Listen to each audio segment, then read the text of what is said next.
also mentioned a while ago about something about impoverishing God. Like if we actually give our fish, it's not like we're impoverishing God, but we're actually impoverishing ourselves. What do you mean by it? Okay.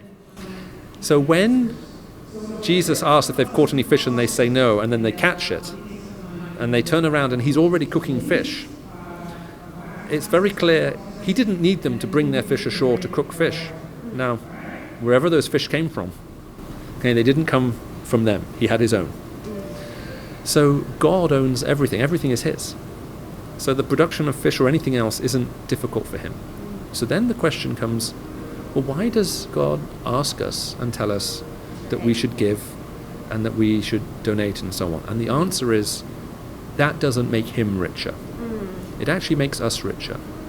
As we have the privilege of giving to his work, of giving into other people's lives, we become a source of blessing to others.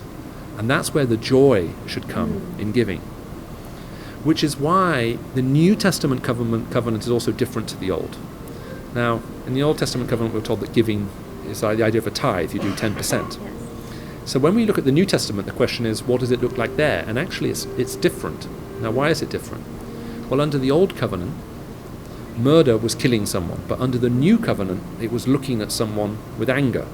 The standard isn't lower, it's higher. Okay, we're told that adultery in the Old Testament is sleeping with someone, but in the New Testament, it's looking at someone lustfully. The standard isn't lower, it's higher.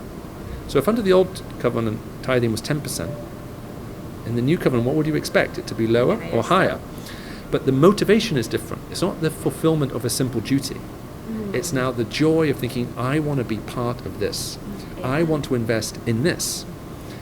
And so it's incredible that he is inviting us to be able to invest in his kingdom and his work, and therefore also share in the reward that comes from that.